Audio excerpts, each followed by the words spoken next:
Hey everyone, it's Frederick Kramer here, and in today's video I'm going to give you 5 steps to increase your SMMA sales conversion rate immediately. They're maybe not going to be as fancy as other specific sales techniques, a lot of specific objection handling stuff and everything. They're just simply going to work, and they're just going to work immediately once you start actually implementing them after this video. In case you don't know me yet, my name is Frederick Kramer and I'm on a mission to revolutionize productivity by helping agency owners double, triple or quadruple the speed at which they get rich. And of course, a very important part is actually increasing the sales conversion rate, because that's actually where the money is made in an SMMA business. And especially at the beginning, it's not that easy to actually sell when you don't have case studies, maybe when you look as old as I do, or when you have, I don't know, like other externalities that make it harder to actually do it. So in this video, I'm going to give you 5 steps that are going to make a big difference. So the first step is actually externalities, which is not about how you sell at all. This is just how you look like on the call. Because especially when you're quite a young person like I am right now, I'm actually, as of making this video right now, I'm 16 years old. Tomorrow I'm going to turn 17. So this is probably going to be one of the last videos you see when I'm still 16. But it's of course harder to sell, and it doesn't matter if you're better than everyone else in your competition. When they just look older, people are going to immediately trust them more, because the average 16-year-old is probably playing Minecraft or some like random, like Fortnite, like some random game, or they're taking drugs or whatever they do. But people are not going to take it that serious. And even if you look like 18, 19, 20 years old, like I actually do, or like even like 21, 22, you still want to like make sure that people take you as serious as you can, because that is you can't do much about it. It's just going to decrease it. But what you can do about it is increase other factors to make it as high as possible. And what I mean by externalities is to remove all like small disturbing factors that either decrease the trust from the prospect to you, or that make the call overall harder. So I'm going to start with the latter one, so with the technical stuff first, because that makes a bit more sense. And things like these are, for example, when you take the calls on Zoom, is that you have a Zoom subscription that you actually can't like have calls longer than 40 minutes. And yes, I closed the deal with like more than $1,000. I think it was like 900 British pounds or something, with a call that ended after 40 minutes, and then we had to go on another call. But that is not that likely to happen, and it was extremely there was certainly some luck involved. But what I mean by that is it's just going to decrease the likelihood of you actually closing the deal when stuff like that is happening. Another part is of course your internet connection. And when you have a bad internet connection, of course, it's going to be less likely that you're going to have a good call. And as well, of course, like your audio and video quality of the call. And when it comes to actually reinvesting into like a microphone or something like that, to be honest, I don't recommend using a microphone, because it's extremely distracting and stuff, or at least like I personally can't work that well when there's like this huge motherfucker around that's trying to record something there. And literally like this is a like I don't know, like a phone made in like 2019, and it can record like decently, right, in terms of the audio quality. So you don't need to like overdo it. But when you want to reinvest, invest in audio first and then in video, because you can take a call without good video quality, but without good audio quality, it doesn't work, because people need to hear you, right? So like audio calls work, but just video without audio doesn't work. So that's what I mean by that. And then of course your lighting as well. So how people like, if you're like extremely dark, or behind you something like very bright and people can't see you very well, that's also going to have a small impact. So just have like a light pointing directly at you. So you can literally just take like a lamp and make it point at you and just turn that on. But you can also be fancy and buy like a ring light or something to make it a bit more professional and everything. Or you can just like sit in front of a window, that's also going to improve it. But just generally having more light sources is going to increase it a little bit. And then of course how you actually look like. So just have like, I'll probably not take calls in like these clothes. I'll probably just have like the t-shirt and just like a very clean look. Make sure your hair is clean and everything. And that's basically everything in terms of externalities that you can focus on. But that's already going to make a huge difference. Like this could literally double the likelihood of people buying from you, because the first impression is just going to be so much better. Because like I literally had someone recently like ask me like, how old are you? And then I was like, I told him, and then I was like, okay, well, I was like, what makes you ask? And he said like, because you look very professional. And that's what happens when you have good externalities. People are just going to take you more serious. And this prospect was probably older than me, but about the same age. But he treated me like I was actually like some like, I don't know, some like crazy authority person or something, right? which as of right now I'm not, and I don't know if I even desire to be that, but on calls is of course massively going to help you. And the reason why these externalities are so important is because they have an influence on something called status delta on a call. And delta is basically just a difference. And status delta means that people, when, for example, let's say you have like 20 case studies, you have a good YouTube channel, and you've basically like done everything that they need, and they see that you can do that, and they know all of that from you, they're going to respect you a lot because you have higher status than them, and the status delta is sort of positive, so you have more status than them. And when you get on a call and you are 16 years old or something, which is like really good if you start at that age with your business or even earlier, right? But like when you go on a call that age and you don't have case studies, or you have case studies but not in the specific niche, maybe you're not from like an English speaking country and you have a bit more struggles expressing yourself properly in English, all of that is just going to take away from your status delta. And even if your prospect is just a shit, like whatever, like business person that started like 6 months ago that knows way less than you, almost nothing, they're still going to think they're crazy with their 3K month business and really like good and everything, and they're going to treat you a bit more like shit, and you want to decrease that as much as possible. So that's the first thing. Externalities, really important.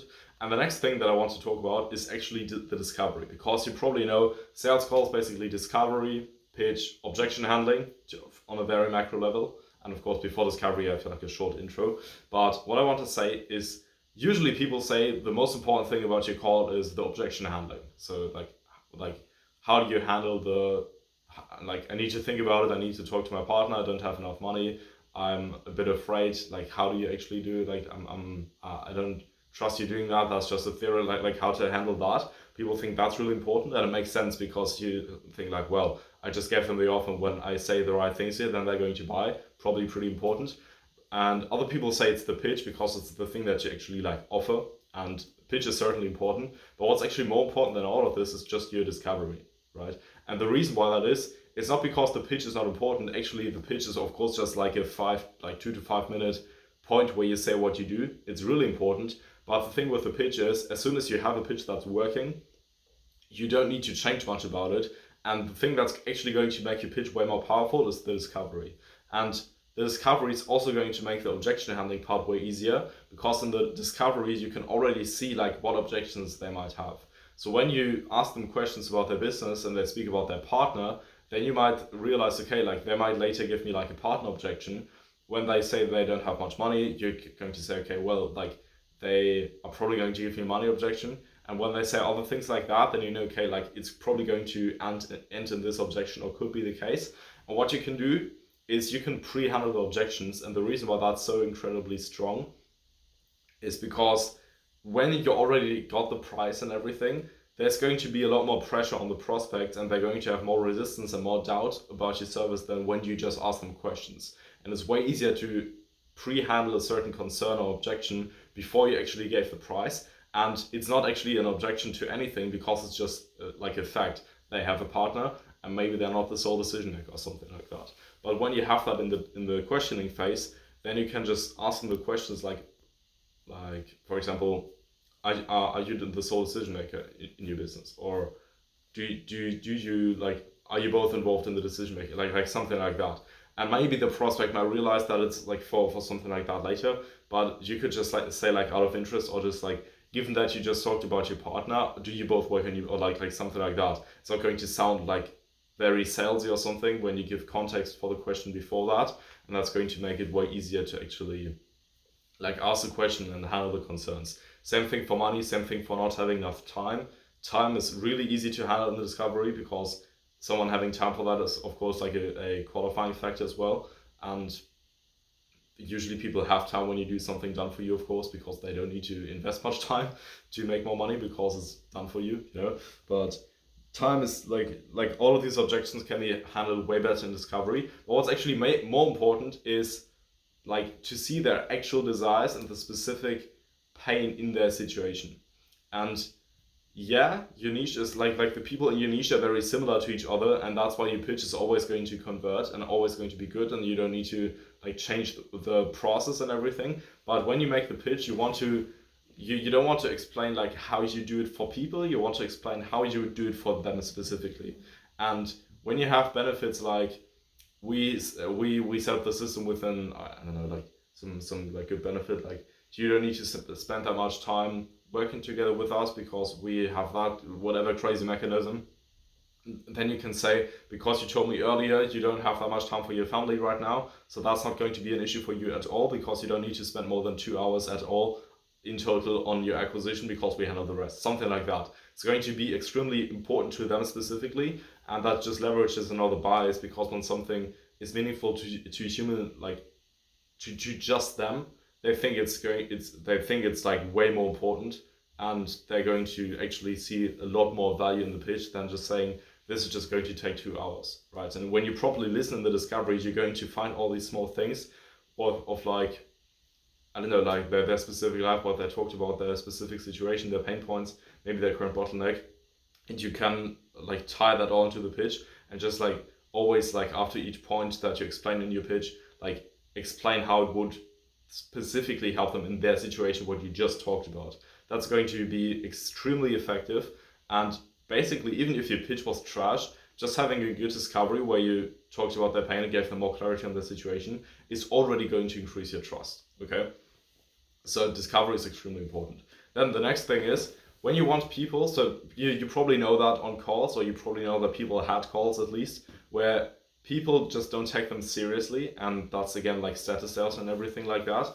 And what you can do to actually make people more serious and actually listen to you and actually pay attention and actually be more receptive to your pitch, and then more receptive to actually buying from you and everything, is to literally ask better questions. Because on calls, there are a lot of levels to how well you can ask questions. And one example, for example, is that when you want to know like how much money are they making, don't ask them how much money are you making per month right now, because people are not going to tell you, or are very likely to not tell you the exact amount. They're probably just going to tell you the best month that they ever had. But when you instead ask how much money did you make last month, now they have to like, now it's extremely objective, because it's just how much income did they have in the last month, right? And of course they could still like just say the revenue, not just the profit or something, but it's way more direct. And when you ask like to get together current data, when you ask questions for the past month or something, or the past few months, usually their answer is going to be a lot lower, and they're going to be a lot more like how do you say, like they're sort of like there's more of like snap back to reality. Oh fuck, my situation is bad. Basically, that's what happens when you ask questions in the past tense, for example. But also when you ask a question, what can help is asking an open-ended question instead of a question with a bias. So when I say like, how do you feel about your current client acquisition process, and then they say like it's bad, that's basically an open-ended question, because they could say anything. They could literally like answer with like 3 billion sentences or something. But when you ask like, do you like your current client acquisition process, is like a biased questions, and you can, because it expects rather like that they do. You can also say, don't you like your current like process? And first of all, these questions are going to make the prospect more suspicious that you sort of want them to answer something specifically. But what they're also going to do is they can't give like a very long answer. They can basically just say yes or no, and maybe like another sentence. But when you say, how do you feel? And then they say something like painful with like, it's extremely unpredictable, then you can say like, oh, unpredictable, what do you mean by that? And then they explain it again. And what do you mean by that is also like, you can still like answer like paragraphs to that question. And the more they speak and the more they talk about their pain, the more points of leverage you will get for the pitch to actually make them more receptive. And that's of course extremely powerful. And yeah, they're just way more likely to convert. And like specifically with questions, you want to have the questions very short. So you never want to have it happening that people don't understand your question. And I used to have like a lot of struggles with that actually a few months ago still, where I was like asking, do you work in a specific niche right now, or what's your niche right now in terms of like, and it's like stuff like that. It's like extremely bad question. You could have just asked, yeah, what niche are you in? And then they just say it, and then you say, okay, cool, what do you specifically do for them? Like short questions that are easy to answer. And when you do that, people are going to get a lot more respect and just give you like better answers, right? And then again, people, like, there's still people sometimes that give you bad answers or like just really short answers, which often happens when they don't respect you that much. They're not going to like, how much money, in case I wouldn't ask how much money did you make last month, but if I would ask them like how much money are you making per month right now, then they would say, oh yeah, it varies. Of course it varies. Like there's no business that makes the same amount of money in each and every month all the time. That never happens, right? It's like a shit answer, and when people give like shit answers all the time, you can either of course you're not going to say like your answer's trash, give me a better answer, which of course like you might want to do actually, but like you don't want to do it in terms of it's going to negatively affect the prospect's ego and everything. But what you can do instead is say something like, hey man, we're on these calls to see if you're a good fit, and the best prospects we had that we've gotten the best results for, they told us exactly what their situation was like something like that, basically explaining that better answers are going to mean that you can deliver better results for them, and that it's important that you understand their situation and everything. And then they're going to actually, like, first of all, they're probably going to respect that, and then they're going to give you better answers. But what you can do as well is when they give an answer like that, is always to dig a bit deeper. And digging deeper is very vague, like what the fuck does that even mean, right? But what you want to do, for example, is when they say varies, and they say that a lot of time, then you need to pay attention to these small things, and then say, oh, you said like, you keep saying that things in your business vary. Like, why do you think that is the case? And then they start, because you basically have to like pick up on the small details that they talk about, and then try to find like the root cause, what's actually going on there. And then when they say, yeah, basically, I don't know, like it could be the case, for example, that they get a lot of clients, and then when they have clients, they need to deliver for the clients, but then they don't have that much time anymore for getting more clients. And that makes their business growth unpredictable, which is of course painful. But when they give you wishy-washy answers, they're not going to say this is painful or something. But when you realize that something like that is happening, for example, like you'd say like, why do you think it varies? And then they say, yeah, this and this is happening. Oh, do you? Or then you probably say like, how does that feel? Or like how do you feel about that? Something like that. To be completely honest, I haven't been on like too many calls where specifically like prospects gave me bad answers. But the point that I'm making here is when people give you like indirect answers, you can always say like, when you say X, what do you mean by that? Or given that you said a lot that it varies, what specifically do you mean by that? Or how does that look like? Or like different wordings of like, what do you mean by that? How does that look like? Why is that the case? Something like that. And then you can get like more to the root cause, and you want to always do that with things where you can expect that it's probably like some pain there. And when people have like, some people are just really pain avoidant, and they just like start talking shit about their situation and sort of like talk the situation better. I don't know how you say that in English, but you know, like start saying like some things that are not necessarily true or something like that. So for example, as of right now, these YouTube videos don't get like a ton of views, and to be honest, I don't care that much about that. I just want to make valuable videos for right now. And for example, if it was important for me, then I would say, yeah, the reason why I don't have that many views is because in my early stage, and I actually did it, right? I said like, I don't care about that much right now and stuff like that, even though of course it's maybe a bit painful, right? But people just tend to like go around that and don't really like talk about these points, and you need to pick up on that and say, hey, you just said that, like what's going on there? And when the people start realizing that you don't accept wishy-washy bad answers, and that you actually want to see what's happening in the situation, and that they need to talk the truth, then they will actually start respecting you a lot more and to give you better answers, right? So that was step number 4. And step number 5, which is also really important before you even get into the call, is to have a small routine that's just going to prepare you for the call, so that you're 100% ready when the prospect is actually joining the meeting, right? And what you want to do there, of course, is you want to like activate your lighting, because probably you don't want to have like a light shining at you when you're working. You probably just want to have that as like a better lighting for the call. And maybe not, right? But like some other things, for example, in my case, I usually work on like a monitor, but I don't want to have like an extra cable for a camera on my monitor, so I just turn off the monitor and just use my laptop, for example.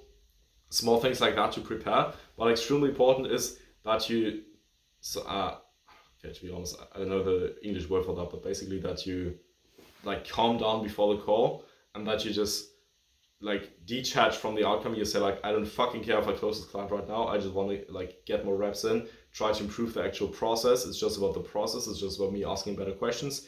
I want to find out what their situation is. I want to like make a better pitch today, something like that. I don't care about it at all what the prospect says. Stuff like that, sort of like calming down the anxiety as well. And then really important, when you have something like a line of questioning or notes that you want to take, that you also open that immediately, so that you have everything ready. You know exactly what to say when the prospect joins, like, can you hear me okay? How's it going, man? Or something like that, whatever. And then like nothing can happen to you. And the most mistakes you make in sales is when you're not prepared to have something or to answer to something.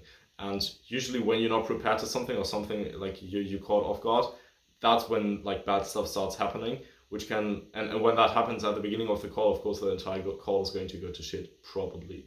And yeah, that's basically what you want to do there. You can also have like a routine of like, take 6 like really deep breaths, calm down. What's like, how do you currently feel before the call? How excited are you for the call? And yeah, things like that, which is going to increase the self-awareness and also your awareness of like the quality of the attention that you can pay, which is of course important for the discovery and asking better questions. And then you can actually join the call. So yeah, these have been 5 steps. So to quickly sum that up: externalities, how you actually look like on the call, the quality of the connection, of like internet connection, your lighting, your camera, audio, video, and everything. Really important. Status delta, that discovery is more important than everything else in the call, because you can pre-handle, because you can make the pitch more powerful, and because you can give them like more clarity and already increase the trust. Then asking specific and short and easy questions that are open-ended, so something where people can answer like a lot and not just like yes or no, right?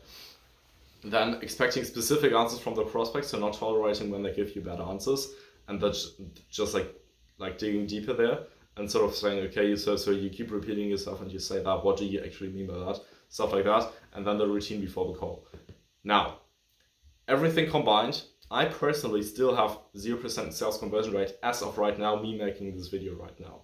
That's probably one of the reasons is that I just had 15 calls something in my business in total. But the reason why I still gave you these tips is because they're extremely strong, and because I've learned them from other mentors that make 50, like 100K a month or something right now.